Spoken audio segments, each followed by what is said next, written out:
if any of us belong to a party, they're not representing those parties. It's an expression of concerned citizens who have been observing, discussing, analyzing the situation in our country, particularly at this time. Secondly, this is not a resolution.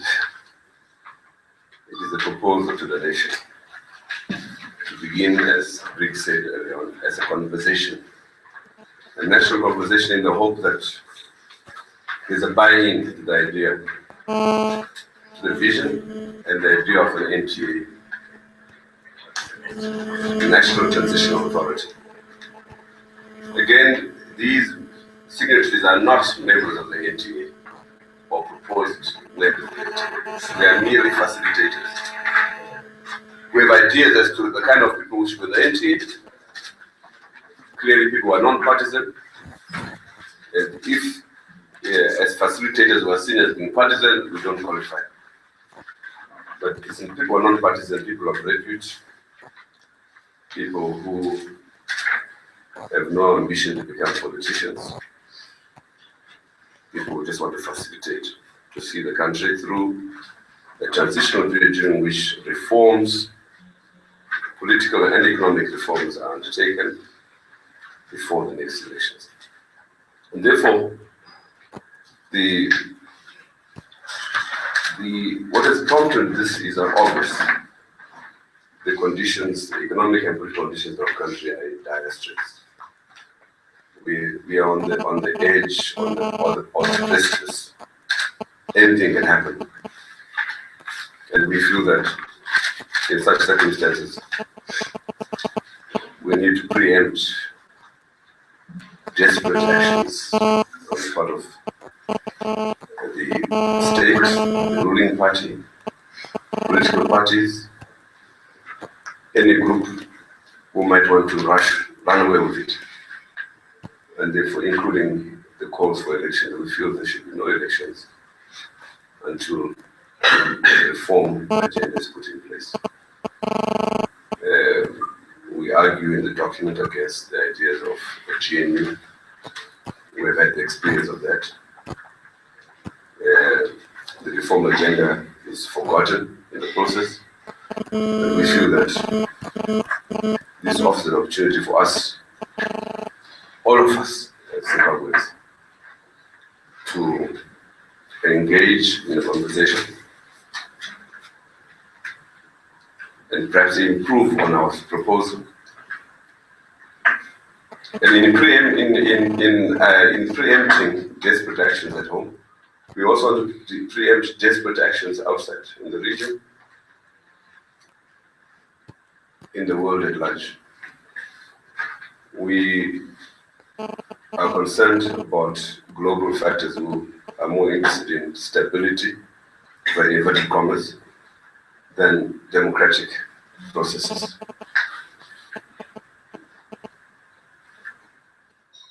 We are concerned about persons at home and abroad. We are concerned about succession at any rate, without the need for reform.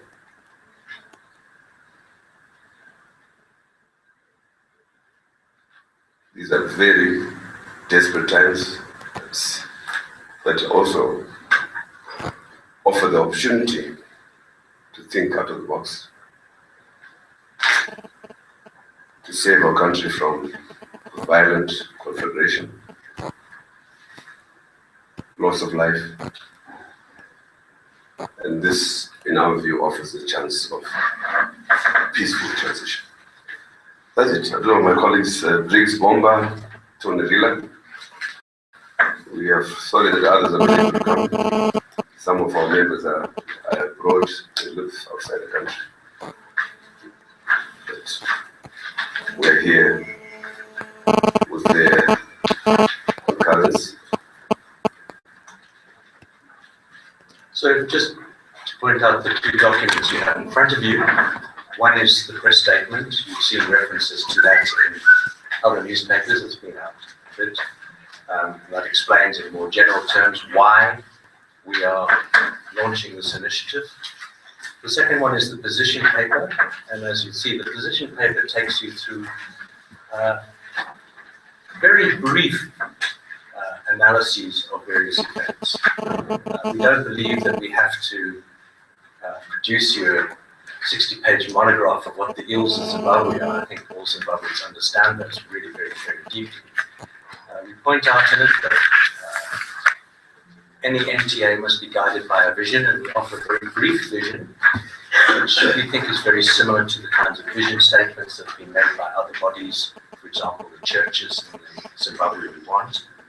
And then we outline some reasons why we think this particular solution is more likely to lead us to a new and stable Zimbabwe.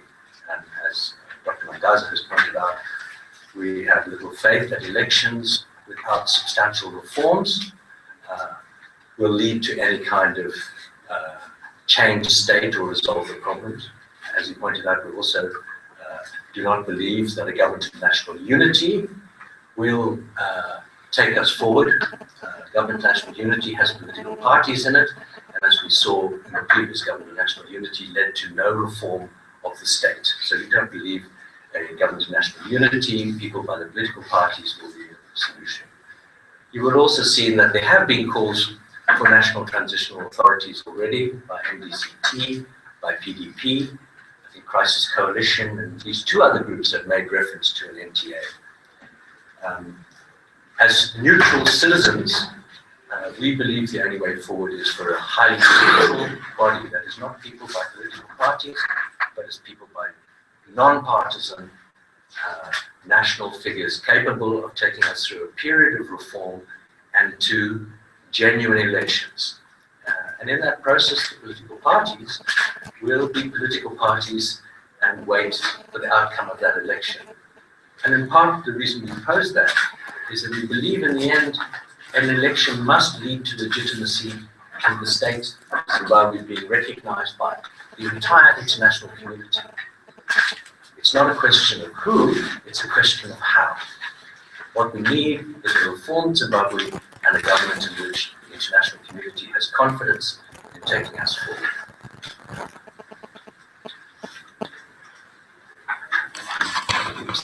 Well, very little to add. I think the only thing is to emphasize that this is a humble submission by concerned citizens who are calling for a national conversation on the whole idea of a national transitional authority as an instrument that can help this country avoid falling over the edge of a cliff, as Dr. Mandaza alluded to earlier. So the call is really for a conversation to start happening within the different sectors in business, civil society, political parties, media. The generality of Zimbabweans have to start to engage with the idea of a national transitional authority and come, to their own conclusions.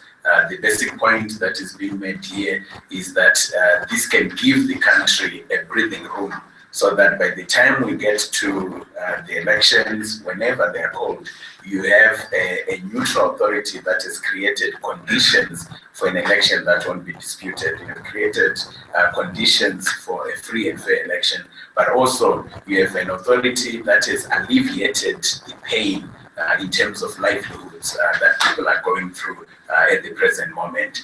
And we believe that various other mechanisms that are being proposed, do not have the capacity, the same capacity that the NTA would have in terms of creating such a space for this country. So really, the call is for a national conversation to start, and we see where that ends. And the last thing that we'll probably make reference to is that some of you who've been following conversations online will probably have seen Professor Jonathan Moyo's concern that this might be an attempt to subvert a constitutionally elected government. So if you refer to the structure that we have here as a proposed structure for the NTA, right at the top is the constitution of this country. So if we were to come to a resolution as Zimbabweans that we do want move forward with the idea of the NTA, everything will be done according to the constitution of this country. The same way that we amended the constitution and created an office of a prime minister, created a legislation that allowed for a government of national unity to be put in place the last time in 2008, will be the same way that these things will be done. So really the call is for a national conversation and within those different sectors, and let's see what Zimbabweans say about the idea. Thank you. Let's see what the media says about it. We welcome the media because we think that the media provides the useful agency through which to get this out to the nation and to begin a conversation. Over to you. Questions, comments? Supportive. Yes. My first question is I realize that most of you, in those who are signatories to this document, are scholars. Maybe you would give us an overview, a model, a base model that you've seen that is good of an NTA that can be important.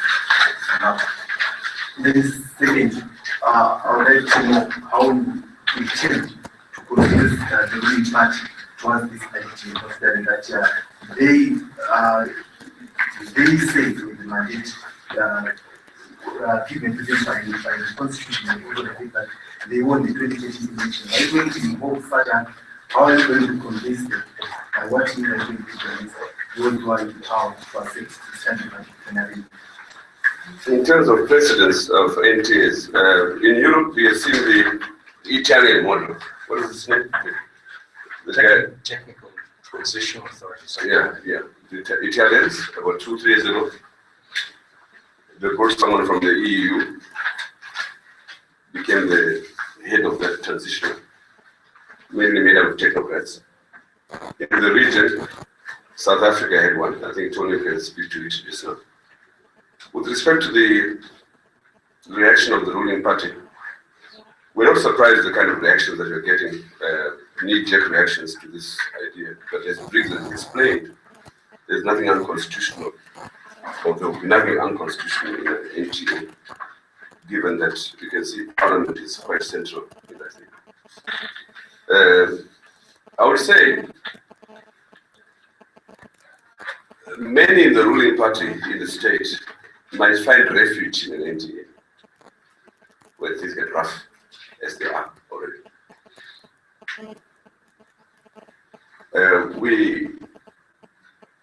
The NTA might preempt the high possibility of factions becoming violent within the ruling party. And I would say that if I were in the ruling party in such circumstances, I'd look forward to this kind of thing as a possible way out of it. And certainly that's our attitude, that really these things are getting very, very dangerous in our country. And you might be cynical and say, well, let them finish one another. But as we have seen in other situations, these things spill over and innocent bystanders are affected. Not to mention the tendency in politics to mobilize widely in furthering your cause and using people your age group as cannon fodder in violent confrontations. Here's in today's event a good example of that, where people are mobilized 3 a.m. in the morning in one direction, tomorrow in another direction. We have to find a way of pacifying our country, healing. Your question about models, I think you'll see, if you look at these examples, particularly since 1990, that many of the transitional authorities emerge out of blunt civil war, their arrangements as a peace treaty. The one that I think sticks in our mind most of all is the Cadessa process that led to a new South Africa. And that was a very important process, but we believe it's slightly different to our situation. The Cadessa process was essentially a deal cut between political parties to stop them going into war, to stop the civil war.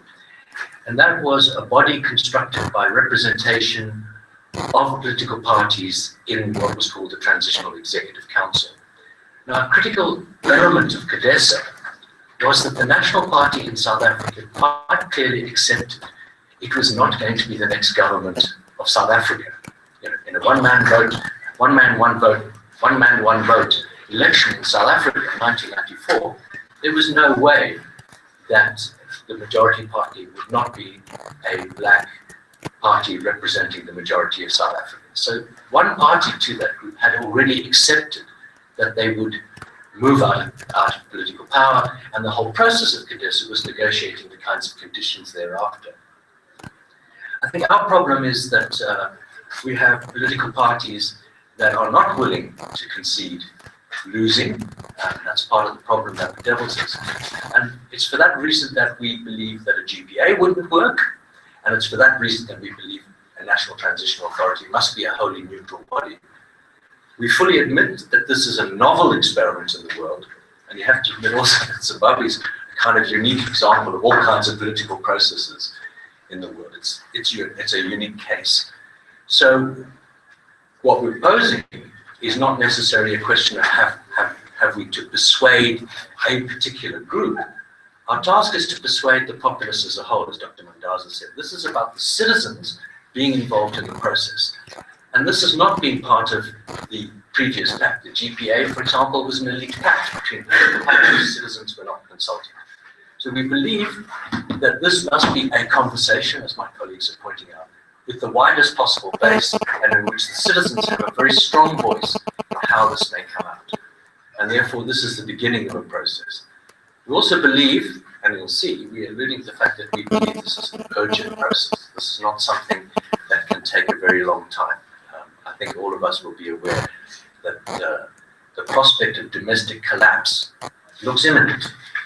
I'm no economist, and we don't really know all the facts and the details, but it does appear that the country is sliding into a very serious economic collapse. And therefore, we don't have time to waste.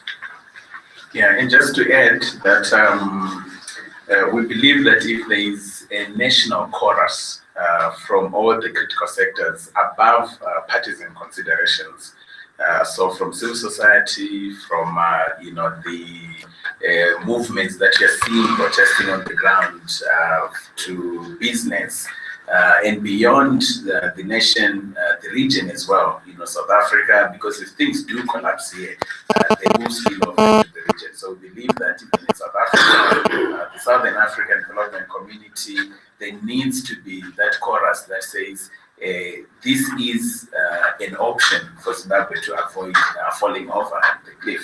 And even beyond that, in terms of the international community, but also within the different social forces that support the ruling party itself, we believe that it is in their interest to seriously engage with this idea of a National Transitional Authority as a breathing space for this country. So we'd expect that, the war veterans, the war collaborators, the ex-detainees, everyone gives serious consideration and engages seriously with the idea, adjust it as they say fit, but engage it on its merits as an option to avoid serious chaos in this country.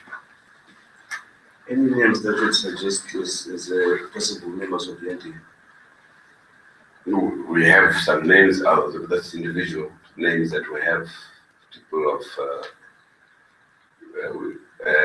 but I think these must come from yourselves. How will that be done? If we take you to, if you look at the document, we've provided some principles that we thought were important. At this point, I think it's preemptive to say, what is important in the first stage is to understand that, or to get a consensus that this is a sensible way forward. And there are many mechanisms, and actually we're fortunate to have a constitution that allows us to do many, many things. But you'll see one of the principles we point out that the members of the NTA will be selected according to agreed criteria and procedures, and amongst the candidates, put forward to an independent body selected from amongst the churches and other kinds of bodies. So there needs to be a mechanism put in place. We think it's presumptuous at this particular time to say what that mechanism should be and who those names are without a wider consultation with the nation, and particularly the citizens. We point in this that one of the things we believe is that the citizens as a whole have really lost faith in political parties and leaders. So I think it's a very risky business to say, we think this is the right leader. We really need to have some sense of what comes from people, and people through the kinds of constituencies that represent them, which would include political parties, obviously. Now, so such people who would have to be invited, you know, I don't think it's something that, sort of political office, was not a job that you have to like persuade people, say, well, I think you're a suitable person given your reputation. Could you, you know? Thank you, Tsitsi Institute of Great Advance for Progress in Africa. Thank you very much for this initiative. I came late, so I hope I'm not asking a question that's already been asked. Just having looked at this briefly, it seems to me that this document is very much concerned with power and how we are going to transition power. From somebody coming from the cultural sector, I'm very concerned about society and people and psyches. We have the organ for national healing at the moment, but I don't see that such issues are foregrounded at all. Do you think you're talking about another government of national unity not actually affecting any change? Do you think that we can affect any change in Zimbabwe without engaging with people at that level? My concern is that if we put the same contents into an NTA, we will get the same results. Absolutely agree with you. I think one of the important things about, assume we can get to that particular point, there must be enabling legislation, and that enabling legislation will have to determine the tasks of the National Transitional Authority. Now, it obviously has to be a short process. We can't subvert the electoral process and the constitution completely. And within that, what hopefully what comes out of the discussions are the kinds of points that you're raising. What are the issues about national healing? How are we going to deal with the trauma and the violence? I think the point we want to make is that the process of a new Zimbabwe is a transformative process. We're stuck there. We need to transform to a new Zimbabwe. And NTA can't do that all. What it can do is begin a transformative process that carries on in a new government, and a government that has legitimacy and the support of the people and is not a disputed government. But within that, whatever it will be, National Transitional Authority Bill, whatever it will be called, must be laid out a series of critical things that must be addressed within that time. That enables you to go from its inception to the point an election happens, and then it's handed over to a new government. I think if one looks at it, and one of the points we make about the needs for reforms, is one of the points we make is that constitutionalism is a fundamental prerequisite for a future. And that means that our constitution is not a loosely folder that when you don't like it, you just tear it out. It means that we stick to it. And in many ways, our constitution will guarantee transformation with an executive authority and a government that's willing to respect that in all its ways. The National Peace and Reconciliation Commission, the independent institutions, all of these things can transform Zimbabwe. Our concern is how do we get to that particular point, and what would be the mechanism? And this is the mechanism we propose. Thank you. Can I follow on from that? I agree with you entirely. But how meaningful do you think the concept of a constitution is in a country like Zimbabwe? My assessment of the situation is that the constitution is just seen like any other means to power. How does one engage with the whole concept of constitutionalism in a country like ours? What are you suggesting? A stateless society? No. I'm sorry that you would have thought I would be suggesting that. What I'm saying is that when I look at the way people engage with the constitution in a country like ours, I do not see them engaging with it in the way of constitutionalism. Now, this to me appears to be de facto on the ground. So I hear the NTA saying that they want constitutionalism. in an environment where it doesn't exist. So I'm just wondering what mechanisms and systems you have in place to ensure that. We're proposing a set of general views without the detail. We think it's presumptuous that somebody would launch this thing as a fait accompli, does the complete detail implemented. We want this discussion to be wide. I think what's very important in a transitional process is to inculcate and make bedrock the principles of constitutionalism. It's clearly going to be one of their major tasks, is to ensure, and that constitution is obeyed. I think constitutions matter enormously to Zimbabwe, and they have for 18 years now. It's a very important thing to citizens that we have a constitution and that the constitution is adhered to. We see many reasons why, many occasions in which constitutionalism is not adhered to in the way laws are drafted to largely violate the constitution. But that's part of that transformative process, so that citizens will know that, for example, the Bill of Rights is a serious part of the Constitution, and they can stand up for that. And that all the bits of legislation that exist by which the state operates will operate completely and clearly according to the Constitution. So there's an enormous reform. I don't think we underestimate how difficult this task is. All we're saying, essentially, I think, is that, as we keep saying, we're on the precipice. If things get much worse, it is a very difficult thing to recover. Those of you who are political scientists will know that failed states are a desperately serious problem. It's very hard to come back from that. And that's the reason why we're saying there's no reason to get to that point. Citizens as a whole can adopt a different mechanism, and that mechanism can be transformative and lead us into a new Zimbabwe. So in terms of implementing this initiative, where are you going from now? We're What spreading. processes are you going to take? No, at this stage, we're just putting it to the nation. The people as a whole will decide how it evolves. So It's a proposal by a group of concerned citizens. Only a proposal, as I said at the beginning of this meeting. We hope that it can gather momentum on the back of civic bodies like yourselves, media, trade unions, churches. Churches have been one of our major agency for obvious reasons, because they constitute among the most neutral in general, and they have already made some very critical statements about the condition that we find ourselves in. The statement which came out a few days ago is very strong, and we're working very closely with them. Some of the clergy are part of this group that you'll see from the names. but the task is for you. What can It's other, your discussion. You need to roll it out to everybody.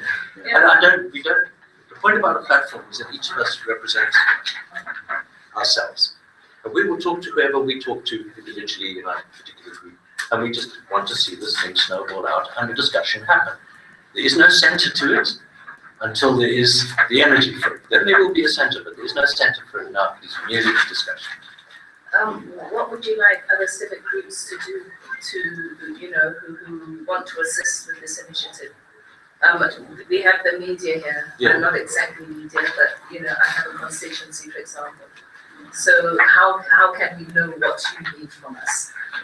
We're not in charge of anything. What we're saying is, if it makes sense, go and talk to your people, whoever they are, your families, the groups that you represent. It will be amazing when there's a large discussion going on everywhere that this word happens. We certainly are not arrogant enough to believe that in our platform we have the answers. The answers will come from a national conversation. And there are an enormous number of very wise people, old and young, male and female out there, that can contribute to this. We believe that what really has gone wrong in the solutions is the lack of voice of the citizens except as voters. And we're asking citizens to be more than voters. We're asking citizens to be active and frame their future and frame a step to a new Zimbabwe. So we're not owning it, we spread it out there.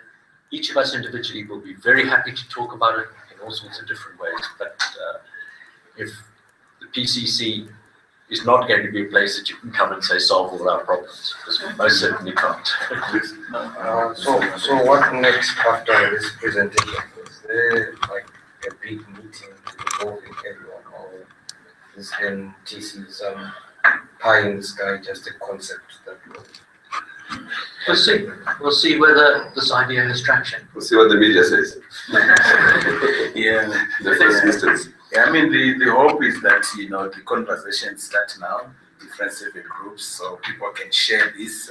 We are now in this hashtag era, so we hope people can start, hashtagging it, talking about it openly, in terms of criticizing it. We've already started to see some of those conversations taking place, and then that will guide the evolution of this process. It's quite foreseeable that you might get to a point where, beyond talking about it, people start to make a strong call for it. So you start to have your activists that are already protesting on the streets saying, look, one of our demands is that there must be a National Transitional Authority to carry us as a bridge that carries us over, to a different or a new Zimbabwe. You start to have your labor also making the same call. So those are things that are foreseeable, but I think the very first thing is for a conversation to happen, people to share this, circulate it widely, talk about it.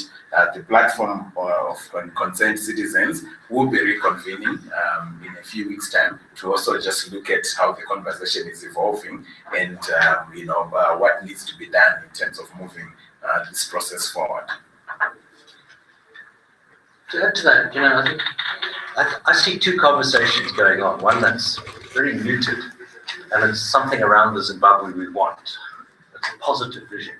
I see an enormous amount of action out there, which is largely about the Zimbabwe we don't want. I think that's behind a lot of what's going on. We don't want this, we don't want bond notes, we don't want this, we don't want that. It's important, but it's a negative campaign. I think what this might add to it is a way in which you can go from one to the other.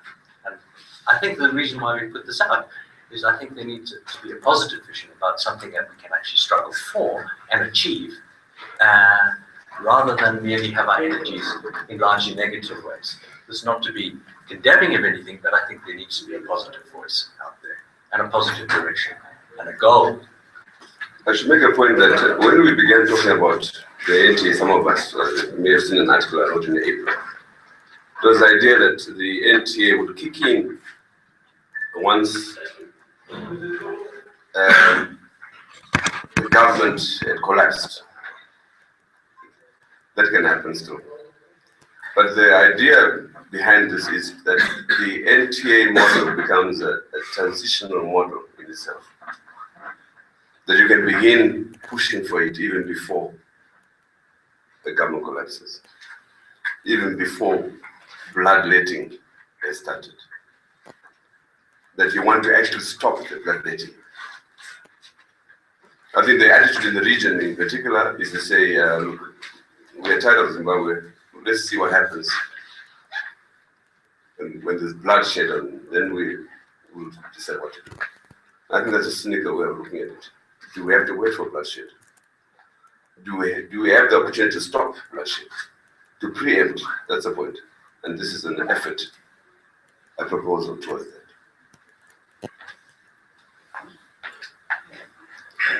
Maybe we can start to narrate down. Yeah. In one of their meetings, the Labour made reference to the fact that the Zimbabwean story, there's need for the Zimbabwean story to be taken back to SADC and convince the region that Zimbabwe is in a crisis. Do you share the same view?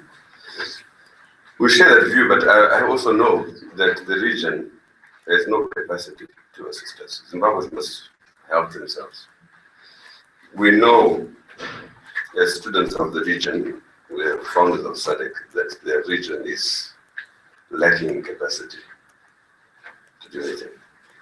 I was at Maputo Summit in 2013, which summit should have stopped an election which was, by all standards, bound to be a sham. They were unable to. I remember Mugabe threatened to leave SADC, and they all balked. So I don't think they have capacity. They have capacity to assist us in a direction, but I don't think they can initiate. That's clear. They've been very, very quiet for the last 3 years. And likewise, the globe. I think we need to look after our own thing outside, and I hope for support. And as I said earlier on, that some of the global factors are in a hurry to see stability for its own sake. And as we say in our document, we're against successionists, and we make a point about the war veterans statement, the way they are saying that they want someone to succeed. We say, look, succession either in any party or in the ruling party is not the solution at this stage. We simply have to get a process of reform, political and economic reform. And you realize we're stuck now on both fronts.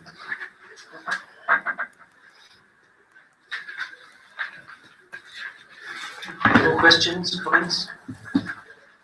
Then, on behalf of the PCC, we want to thank you very much for coming. As people say, the ball's in your court. And it's not merely as media persons, you're also citizens, and you can happily push this out, personally and professionally. Thank you all for coming. Thank you.